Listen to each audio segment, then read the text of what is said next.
अस्सलाम वालेकुम मेरे बहादुर भाइयों, बेटों, दोस्तों जो सरहद की हिफाजत कर रहे हैं।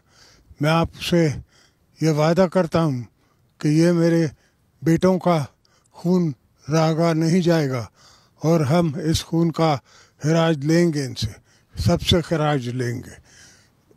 पाकिस्तान ने यह तय कर लिया है कि जो भी हमारे सरहदों पे या हमारे घर में आके या हमारे मुल्क में आके जो भी टेररिज्म करेगा, हम उसका मुंह तोड़ जवाब देंगे, चाहे वो कोई भी हो, किस मुल्क से भी हो।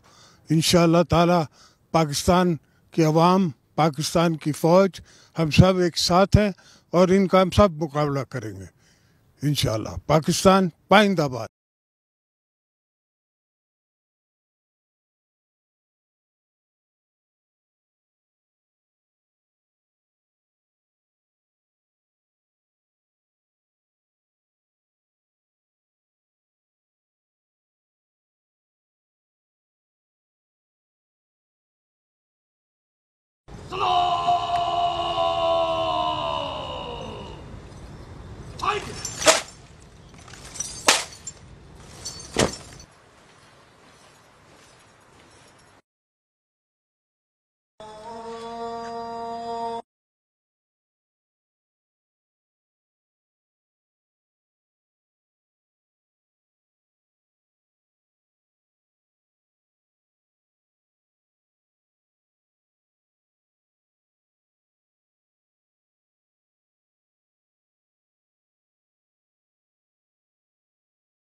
YouTube पर गूगली न्यूज देखने के लिए youtube.com की सर्च बार में गूगली न्यूज टीवी टाइप करें। गूगली न्यूज के पेज पर सुर्ख रंग के सब्सक्रिप्शन वाले बटन पर क्लिक करना ना भूलिए। YouTube पेज पर अपलोड होने वाली वीडियोस से बाखबर रहने के लिए बेल आइकन पर क्लिक कीजिए। आपको हर नई वीडियो के बारे में नोटिफिकेशन मौसूल हो जाएगा।